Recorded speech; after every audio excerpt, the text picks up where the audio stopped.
Caríssimos amigos e irmãos, que a paz do Senhor seja com todos vocês. Estamos no terceiro domingo da Quaresma.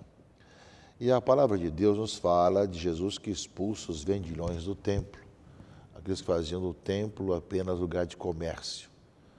E o evangelista vai lembrar que Jesus, vai dizer: não façais da casa de meu pai uma casa de comércio. E o evangelista vai lembrar também que o zelo por tua casa me consumirá. Primeiro, meus irmãos e irmãs, nós vemos que aquilo que de uma certa forma era um serviço necessário para que pudesse justamente ter o sacrifício no templo de Jerusalém, acaba fazendo daquilo apenas um comércio. E ao mesmo tempo Jesus quer trazer toda uma nova maneira de pensar e de ser, onde o único sacrifício será a sua própria vida, vai entregar por todos nós. E isso que ele vai dizer justamente no Evangelho de hoje, desse final de semana. Ele, quando é perguntado que sinal nos mostra para agir assim, ele disse: destruí este templo e em 3 dias eu o levantarei. Os judeus não entenderam, falaram que foram 46 anos para construir esse templo que está aí, você vai levantar em 3 dias? Evidentemente que ele não se referia ao templo de Jerusalém, mas ao seu próprio corpo, sua própria morte e ressurreição. É isso que diz o evangelista, o Evangelho de João. Eu estava falando do templo do seu corpo. Quando Jesus ressuscitou, os discípulos lembraram-se do que ele tinha dito e acreditaram na Escritura e na palavra dele, não é? Portanto, muita coisa vai ficar claro depois que acontece daquilo que Jesus Cristo disse. Portanto, não mais serão necessários sacrifícios de animais, bois, ovelhas, mas a aliança será em Jesus Cristo, que deu a vida por todos nós, uma vez por todas, a nova e eterna aliança. E o seu templo, o seu corpo, no 3º dia ressuscitará. Portanto, Deus agora se apresenta em Jesus Cristo, o Verbo eterno, Filho de Deus, que está vivo, ressuscitado, presente no meio de nós. E nós caminhamos justamente para celebrar esse grande mistério. Na Semana Santa, nós vamos celebrar justamente esse grande mistério do Senhor Jesus, que dá vida por todos nós, se entrega por todos nós e ressuscita ao 3º dia. E hoje está sentado à direita do Pai, de onde virá para julgar os vivos e os mortos. Portanto, meus irmãos e irmãs, nós somos chamados a ver também que nessa nova e eterna aliança, Jesus assume todas as nossas dores, nossos pecados. E nós somos chamados, durante esse tempo da Quaresma, a mudar de vida, a nos converter, a viver o nosso batismo. Somos chamados a viver sempre. Mas a Quaresma é um tempo especial, onde toda a liturgia da Igreja nos convida a renovar nossa vida anualmente, para celebrarmos a Páscoa do Senhor, que ilumine todo o nosso ano. Pai, que iluminado pela Páscoa, nós sejamos também homens e mulheres pascais, ressuscitados com Cristo, dando um passo a mais em nossa vida de conversão. Portanto, o Evangelho justamente mostra para nós isso, né? Quando Jesus, estou lembrando disso, Jesus estava em Jerusalém durante a festa da Páscoa. Vendo os sinais que realizava, muitos creram no seu nome. Mas Jesus não lhes dava crédito, pois conhecia a todos. Sabia que dali a pouco iriam pedir para crucificá-lo, né? E não precisava testemunho de ninguém acerca do ser humano, porque ele conhecia os homens por dentro. Sabia, conhecia o coração de cada um. É interessante o Evangelho de João, que ele não narra apenas a questão histórica, mas fala um pouquinho dessa interpretação teológica dos fatos, dos acontecimentos. Portanto, na expulsão dos vendilhões do templo e na apresentação de Jesus como o verdadeiro templo de Deus, que ressuscita ao 3º dia, é que parece com muita clareza no Evangelho desse final de semana. E que nós somos chamados, portanto, no dia a dia da nossa vida, a viver de tal maneira que o encontro com Jesus Cristo nos faça deixar a vida do homem velho para uma vida nova no coração do Senhor. E nesse sentido, meus irmãos e irmãs, se viver uma nova vida de que nós jogamos fora tudo aquilo que são os vendilhões do templo para ver no Senhor, supõe também a nossa conversão para a campanha da fraternidade com o tema da nossa superação da violência. Depois temos falado dos objetivos, nós temos na campanha da fraternidade muitas coisas para agir, né? Para poder colocar em prática. Inclusive, nesse ano, o agir está bastante, né, sofisticado, com muita coisa. Ou seja, de nós viemos como superar todas as dificuldades, encontrar em Jesus Cristo a vida, né, na nova e eterna aliança, sermos pessoas que assim vivam no mundo, superando a violência e vivendo como irmãos. Todos desejamos a paz no agir, que fala aqui da campanha da fraternidade. Muitas pessoas a constroem todos os dias com pequenos gestos. Muitos sofrem e suportam pacientemente a dificuldade de tantas tentativas para a construir. Pequenos e cotidianos gestos testemunham como os valores do Evangelho são imprescindíveis para a construção de um mundo novo, sem violência. Eis o caminho para agir que supera a violência e inspira a construção da paz.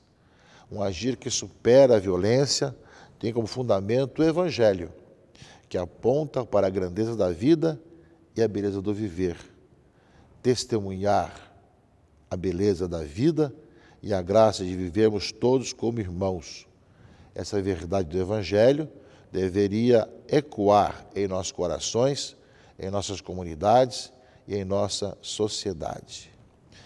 São textos da campanha da fraternidade que supõem essa reconstrução do homem e do mundo.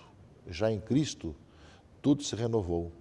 Cabe a nós também estamos reconstruindo a nossa sociedade, com sua decadência moral, ética, econômica, para que os cristãos possam viver uma vida nova e contagiar o mundo com o bem, com a vida de paz, de fraternidade.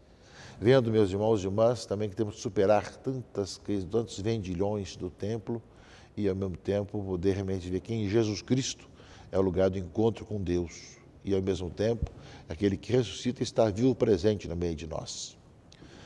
Depois, meus irmãos e irmãs, nós temos as outras duas leituras desse final de semana, onde na leitura primeira, do Êxodo, nos fala do Decálogo, os 10 mandamentos. Então, nós temos aí os 10 mandamentos, que nós conhecemos de cor, o seu resumo, que são encaminhamentos, nos fala realmente de como nós somos chamados a viver e a colocar em prática a palavra de Deus, ou seja, de como nós temos indicações do plano de Deus para viver como seus filhos, para viver como homens de Deus aqui nesse mundo, né? Ou seja, eu sou o Senhor teu Deus, que te tirou do Egito, da casa da escravidão. Ou seja, é o Senhor que nos libertou e em Jesus Cristo nos salvou. E ao mesmo tempo vai colocar, né? Não terás outros deuses diante de mim, não pronunciarás o nome do Senhor em Deus em vão, né? Lembra de santificar o dia de sábado, honra teu pai e tua mãe, não matarás, não cometerás adultério, não furtarás, não levantarás falso testemunho, não cobiçarás a casa do teu próximo, não cobiçarás a mulher do teu próximo, enfim, resumindo um pouco os mandamentos da lei de Deus, que são direcionamentos que nós somos chamados a ter em nossa vida e que diante de um mundo que se esquece de Deus, se esquece dos valores do Senhor, nós somos chamados a testemunhar que realmente aquilo que nos ensina a palavra de Deus leva a uma nova vida, a corações novos que somos chamados a viver e a testemunhar cada vez mais e melhor. Portanto, escutemos com atenção também ou o texto mais longo ou o texto mais breve dos 10 mandamentos, mas principalmente aquilo que nós temos de cor no coração, né, para que nunca esqueçamos desse caminho. Hoje esquece com facilidade dos mandamentos da lei de Deus, devido a tanta propaganda contrária ao Evangelho, à palavra de Deus, aquilo que o Senhor nos ensina pela sua palavra. Acho que é tempo justamente de nós vermos, meus irmãos e irmãs, como é importante nós estamos escutando e colocando em prática a palavra do Senhor e eu me tenho vendo o direcionamento que Ele dá para que o mundo seja diferente.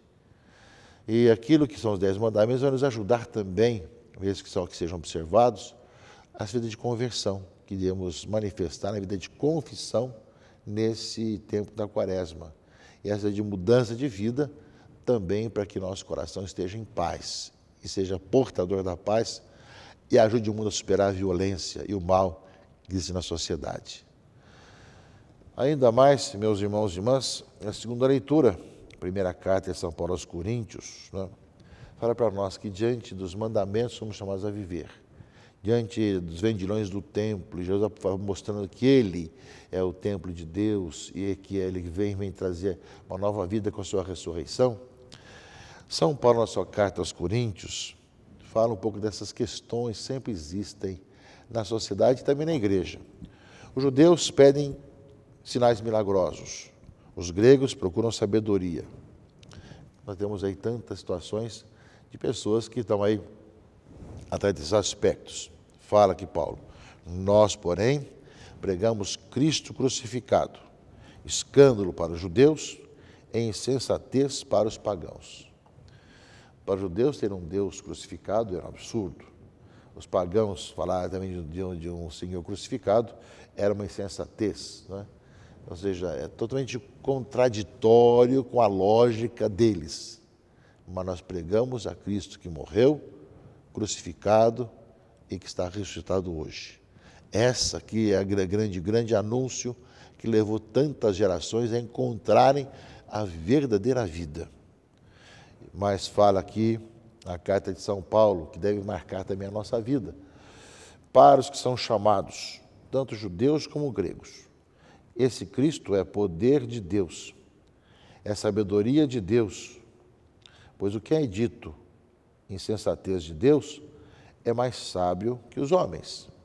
E o que é dito fraqueza de Deus é mais forte que os homens. Paulo falava para judeus e gregos, de maneira especial, né, diante da cultura grega, cultura também judaica, onde estava imerso, e via essas contradições todas, esses questionamentos sobre pregar Jesus Cristo morto, né, e mais ressuscitado. Era contraditório com aquilo que pensavam as filosofias e as ideologias da época. Por isso, meus irmãos e irmãs, nós não podemos também nos arrefecer, desanimar, em anunciar diante de tantas ideologias contrárias ao Evangelho, contrárias aos valores do Evangelho, a continuar anunciando o Cristo que morreu, crucificado e está vivo presente no meio de nós. Anunciar a vida, a salvação em Jesus Cristo. Anunciar as consequências do Evangelho, no respeito à vida, no perdão aos outros, em um mundo diferente, né, alicerçado pelas Escrituras, pelo Evangelho, pela Palavra de Deus.